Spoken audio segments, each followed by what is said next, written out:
Hey guys, so welcome to module 2 of this 3-part mini-series that I'm doing for Black Friday, Cyber Monday so that you can crush Q4 with your Shopify brand. As I am recording this video, my team is literally putting together a 20-page doc with everything you need from my predictions on what to expect to exactly what I'm going to cover in this video about structuring your offer with live examples of the offers that large Shopify Plus brands are running, and overall just giving you like a complete breakdown of offer creation as well as the exact calendar that my team and I will be running as like the starting strategy for the brands that are completely outsourcing it to us on the email and SMS marketing side of things. So if you want to get access to that, just sign up to my mailing list. I'll email it to you right away. And you can unsubscribe if you want, but I pump out value on a frequent basis. So you should check it out. So that doc will be sent to you and you can see the preview on screen as well. In terms of offer creation, I'll kind of break this video down into a few parts, right? I'll cover kind of like some of the major mistakes that a lot of brands run into. And then I'll dive into kind of like the different variables that you should assess and understand prior to actually creating your offer. And then I'll talk about like the most common offer variations and what brands each offer variation is most suited to. So let's dive into it. The biggest mistake, honestly, that I see brands make when it comes to offer creation is overcomplicating their offers in terms of just adding too many terms and conditions, adding things that just means that the consumer will need to do more kind of like mental calculations, right? And as a result, it generally will drop your conversion rate. Another really big mistake that a brand would make sometimes, this is more rare, but it's like definitely more detrimental, it's that they would overdo their offers, drop their gross margins by quite a bit, and anticipate a much lower CPA. So for example, right, if you are used to running, let's say 10% discounts, right? But you only have, let's say, a 50% margin. So actually, effectively, it's a 20% discount on your profit. So if you run 20% discounts, then it's basically a 40% discount on your profit. And the thing you're trying to get is, obviously, you're trying to increase your revenue disproportionately to how much you drop your discounts. But the issue is, if your CAC doesn't fall that much, then you're basically stuck with running, let's say, like an unprofitable or less profitable offer for the entirety of Black Friday. Obviously, if it's unprofitable, you probably kill it. But if it is profitable, but just at a lower margin, then you've really got to figure out kind of like, can you maybe scale that to a higher ceiling? In which case it could be worth it. If not, then it's going to be pretty tough, right? Which kind of brings me on to the first step of really understanding what exact offer you want to be running this Q4. First of all, you need to assess your needs, which is like, how desperately do you need to get rid of your inventory? Maybe you overbought or maybe you underbought, right? So if you overbought, you want to be more aggressive with discounting. If you underbought, then if you know the inventory that you have will last you until Christmas anyways, and it's gonna sell out, and the next restock isn't coming until kind of like January, or maybe even February, right? Depends on how much you're projected out for, then I wouldn't worry too much about, pushing crazy numbers this Q4. But if you overbought and you need to liquidate, for example, SKUs that are just not as popular, then yeah, you can try to get rid of those as much as humanly possible. Other factors in terms of assessing your needs would be things like looking at the ratio between your cash and credit reserves versus your stock value, kind of like that ratio. If the stock value is really high but your cash reserves is really low, then you're gonna probably find a hard time kind of like affording to scale up ads really, really quickly because Shopify takes some time to pay out, etc.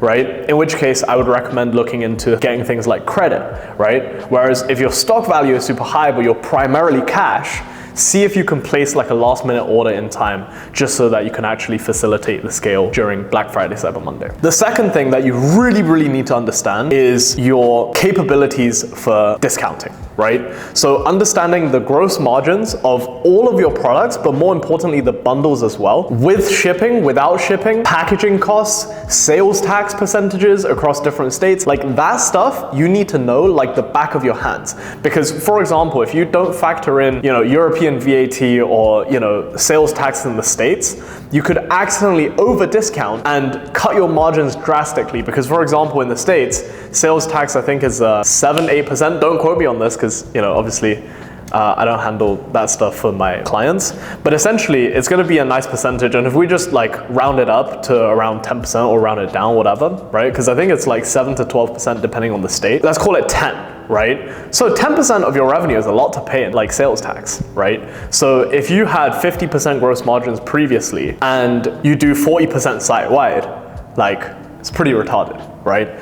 So obviously understanding your gross margins, factoring in all variables, super, super important. Once you understand that, there's more advanced things that you can do. So for example, if you're a brand that's been around for 12 months or longer, you could look at things like LTV analysis, right? So running a cohort analysis on the customers that you acquired in the last 12 months, seeing how much they are spending with you month 2, month 3, month 4, month 5, month 6, etc., all the way through to month 12. Understanding that is really interesting because it essentially allows you to scale your ads harder. Because for example, if your average order value is like $30 front end, and you know that by day 60, on average, people are gonna spend another $15 on top, that essentially just gives you $15 more in revenue to play with, let's say per order, to break even on. Of course, this is a pretty like advanced strategy and tactic, I guess.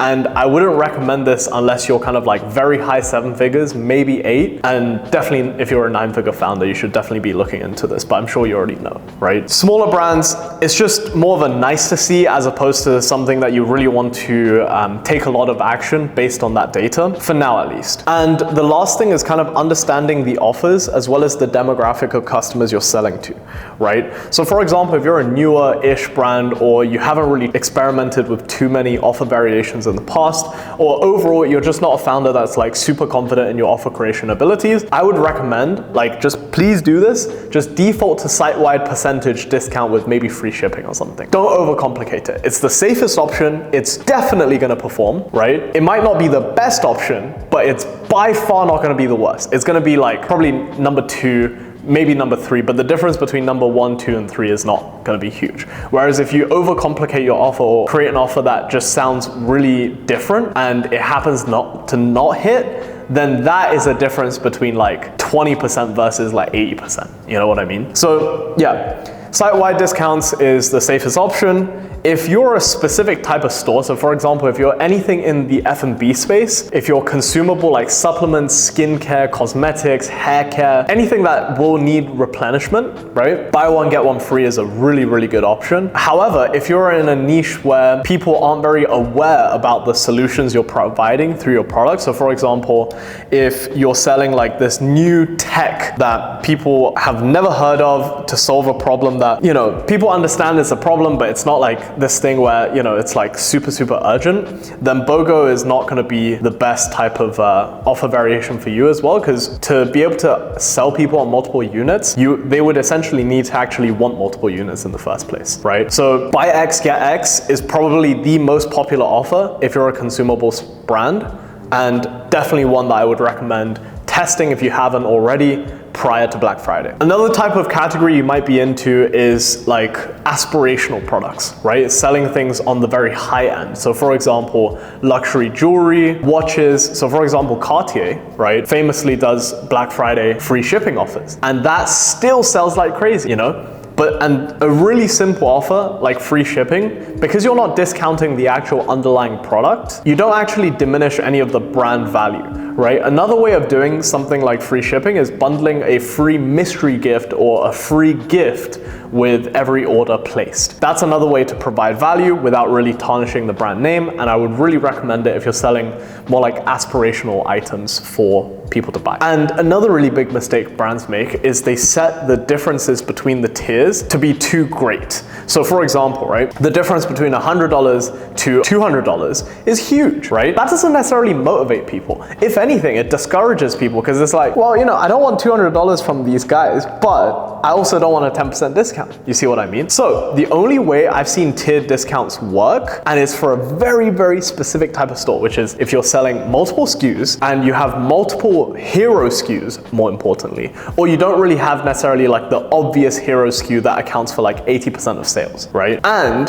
there's a lot of like cross-sell potential. So for example, you get a lot of customers that come to you afterwards that say, you know, I really wanted to try this as well as this, but I only picked this because it was out of budget, or you frequently see, or majority of the orders that you see are customers ordering multiple items at the same time, that would be a really good use case of the tiered discounts. Now, the secret to creating solid tiered discounts is not making the threshold too different and too wide apart. So for example, right, if you have, let's say, a free shipping threshold normally of $45 or $50, right, you make the first discount tier $50. The next discount tier, do it like 25 bucks extra, because the thing is, mentally 25 bucks, yeah, it's 50% of that whole discount, but it's not gonna be as big as, let's say, $100, $200, $300, right? So don't try to maximize the tiers. Try to just squeeze it enough so that you, on average, will increase your average order value by anywhere from 30 to 40%. That way, that offer will become a lot more palatable to consumers, and because it's only a small difference, they wouldn't need to do any real mental gymnastics to be able to actually upsell themselves onto the next product that they want to buy. So that's essentially how to come up with the offers. And if you want my team or me personally to consult you on this, feel free to just book in a call, first link in the description, and do join the mailing list, because you're gonna get that doc with this exact breakdown, but also more importantly, give you examples of brands that are running those offers right now. Thank you guys so much for watching, and I'm looking forward to seeing you in the final part of this Black Friday Cyber Monday mini-series, where I'm gonna be covering the exact calendar that my clients will be implementing to maximize their sales from emails and SMS marketing channels. See you in the next one.